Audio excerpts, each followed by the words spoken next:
انسانی زندگی کے دو پہلو ہوتے ہیں، ایک دنیاوی پہلو اور دوسرا دینی پہلو۔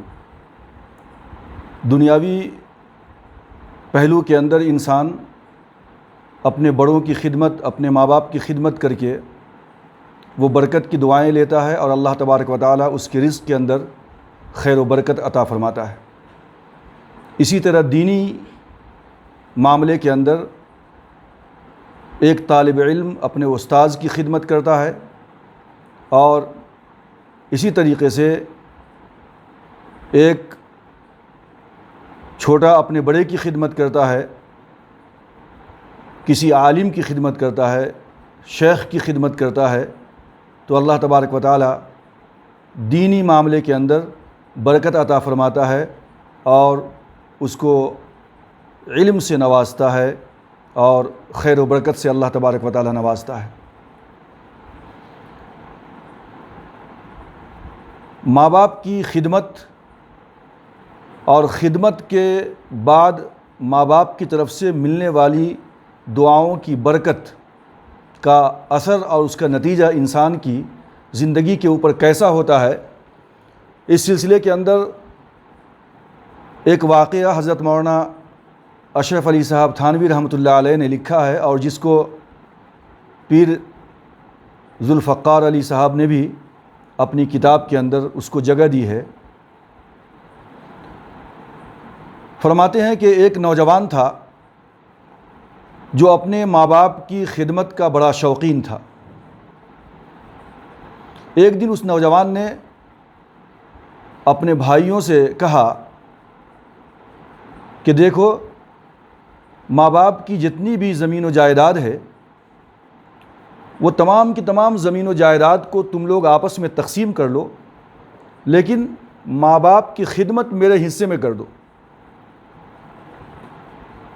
بھائی لوگ خوش ہو گئے کہ بڑی اچھی بات ہے۔ اب یہ نوجوان اپنے ماں باپ کی خدمت میں لگا رہا، یہاں تک کہ ایک ایسا وقت آیا کہ ماں باپ دنیا سے رحلت کر گئے، آخرت کی طرف کوچ کر گئے، ماں باپ کا انتقال ہو گیا۔ اس کے بعد کچھ عرصہ گزرنے کے بعد اس نوجوان نے، جو اپنے ماں باپ کی خدمت کا بڑا شوقین تھا، ماں باپ کے انتقال کے بعد اس نوجوان نے رات کے اندر ایک خواب دیکھا اور اس خواب کے اندر یہ دیکھا کہ ایک شخص ہے جو اسے بلا رہا ہے اور کہہ رہا ہے کہ او نوجوان، جاؤ اور فلاں پتھر کے نیچے 100 دینار ہیں، اگر تم چاہو تو لے لو اور اپنی ضروریات کی تکمیل کرو۔ اب اس نوجوان نے پوچھا کہ کیا اس 100 دینار کے اندر برکت ہے؟ کیونکہ اپنی ماں باپ کی خدمت کے دوران بار بار کبھی ماں اور کبھی باپ دونوں برکت کی دعائیں دیا کرتے تھے اس نوجوان کو، تو وہ ماں باپ کی دعاؤں کے اثر کی وجہ سے اس کے ذہن و دماغ پہ وہ برکت والی بات چڑھی ہوئی تھی، لہٰذا نوجوان نے پوچھا کہ کیا اس کے اندر برکت ہے وہ 100 دینار میں؟ تو جواب آیا کہ نہیں، برکت تو نہیں ہے اس میں۔ تو اس نے کہا کہ پھر مجھے نہیں چاہیے۔ صبح نیند سے بیدار ہوا اور اپنی بیوی سے سارا ماجرا بیان کیا، اپنا خواب بیان کیا، تو بیوی نے کہا کہ کیا فرق پڑتا ہے برکت ہونے میں اور نہ ہونے میں، جاؤ 100 دینار لے کر کے آ جاؤ، ضرورت پوری ہو جائے گی۔ اس نوجوان نے کہا کہ نہیں، بغیر برکت کے میں نہیں لے سکتا وہ۔ پھر دوسری رات کو سویا وہ اور خواب وہی آیا، لیکن تھوڑا فرق تھا۔ کل 100 دینار کی بات تھی، لیکن آج کی رات، دوسری رات، وہ 100 دینار سے 10 دینار پہ بات آ گئی۔ اچانک اس نے دیکھا کہ ایک نوجوان ہے جو اس کو اپنی طرف بلا رہا ہے اور یہ کہہ رہا ہے کہ اے نوجوان، جاؤ فلاں پتھر کے نیچے اب 10 دینار باقی ہیں، اگر تم چاہو تو وہ 10 دینار لے لو اور اس سے تم اپنی ضرورت کی تکمیل کرو۔ اس نوجوان نے پھر سے وہی سوال کیا، کیا اس 10 دینار کے اندر برکت ہے؟ جواب ملا نہیں، برکت تو نہیں ہے اس میں۔ تو اس نوجوان نے پھر وہی جواب دیا کہ اگر اس 10 دینار میں برکت نہیں ہے تو مجھے اس 10 دینار کی ضرورت بھی نہیں ہے۔ پھر صبح نیند سے بیدار ہوا اور اپنی بیوی سے سارا ماجرا بیان کیا۔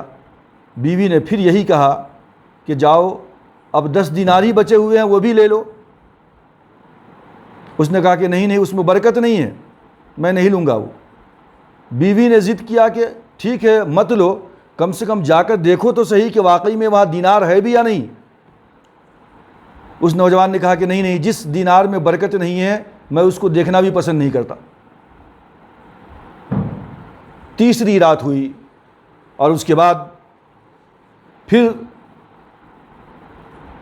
اس نے وہی خواب دیکھا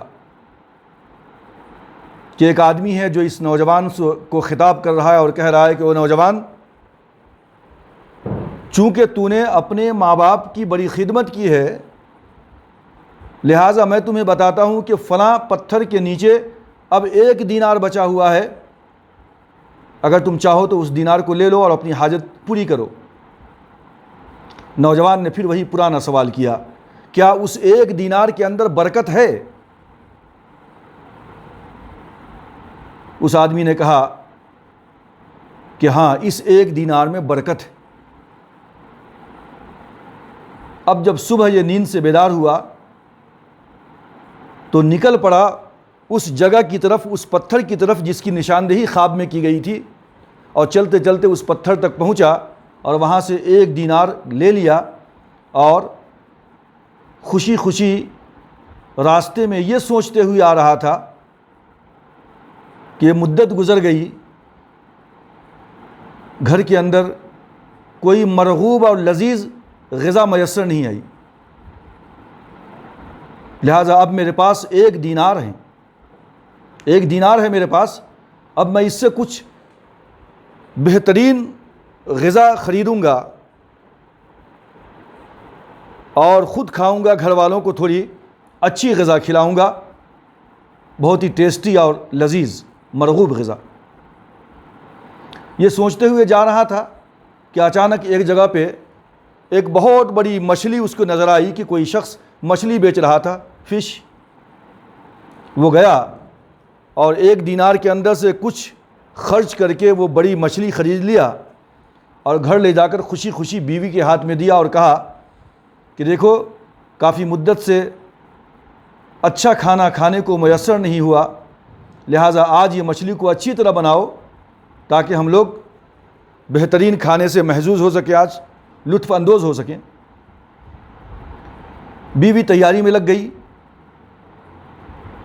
جب اس کو صاف صفائی کرنے کا وقت آیا اور بیوی نے جیسے ہی مچھلی کے پیٹ کو چیرا تو اس کے اندر سے ایک بہت ہی خوبصورت اور نایاب ہیرا نکل آیا مچھلی کے پیٹ کے اندر سے۔ اب یہ نوجوان اس ہیرا کو لے کر مارکیٹ میں گیا بیچنے کے لیے، تو وہ ہیرا ایسا نایاب اور اتنا قیمتی تھا کہ اس ہیرے کو بیچنے کے بعد اس نوجوان کو جو دولت اور مال حاصل ہوا وہ اتنا زیادہ تھا کہ جو اس کی ساری زندگی تک ختم نہ ہو سکے۔ پوری زندگی کی ضروریات کی تکمیل کے لیے وہ 1 دینار اور پھر اس 1 دینار سے خریدی ہوئی مچھلی اور اس کے اندر جو وہ 1 ہیرا نکل آیا، وہ ہیرے کے بعد جو اس کو دولت حاصل ہوئی اس کی ساری زندگی کے لیے وہ دولت کافی ہو گئی۔ اسی لیے اللہ کے رسول صلی اللہ علیہ وسلم نے ارشاد فرمایا، البرکۃ، برکت کہاں ہے؟ برکت جب تم اپنے بڑوں کے ساتھ رہتے ہو، مع اکابرکم، برکت وہاں ہوتی ہے جہاں تم اپنے بڑوں کے ساتھ زندگی گزارتے ہو۔ تمہارے لیے برکت تمہارے بڑوں کے ساتھ رہنے میں ہے۔ ماں باپ کے ساتھ تھا یہ نوجوان، ماں باپ کی بڑی خدمت کیا، اور ماں باپ نے جو برکت کی دعائیں دی بار بار اس نوجوان کو، اس برکت کا یہ ثمرہ اور یہ پھل ہم نے اس واقعے کے اندر دیکھا کہ کس طریقے سے اس ایک دینار میں اللہ نے برکت عطا فرمائی۔ ماں باپ کی وہ دعا تھی، اور اس ایک دینار کے اندر وہ برکت ہوئی کہ اللہ تبارک و تعالیٰ نے ایسا نایاب ہیرا سے اس کو نوازا کہ اس ہیرے کی قیمت اتنی زیادہ مالیت کی بنی کہ جو اس نوجوان کی ساری زندگی کے لیے کافی ہو گئی۔ تو بزرگان محترم، یہ ہے ماں باپ کی خدمت کا پھل اور اس کا ثمرہ، اور ماں باپ کی خدمت کرنے کی وجہ سے اللہ تبارک و تعالیٰ جو دنیا کے اندر مال و دولت میں اور رزق کے اندر جو اللہ برکت عطا فرماتا ہے، یہ اس واقعے کے اندر ہم نے بخوبی دیکھا۔ اللہ تبارک و تعالیٰ سے دعا ہے کہ اللہ تعالیٰ ہم تمام لوگوں کو اپنے ماں باپ کی خدمت کرنے کی اور ان سے جو ہے دعائیں لینے کی، برکت کی دعائیں لینے کی اللہ تبارک و تعالیٰ ہم سب کو توفیق عطا فرمائے۔ آمین۔ وآخر دعوانا ان الحمد للہ رب العالمین۔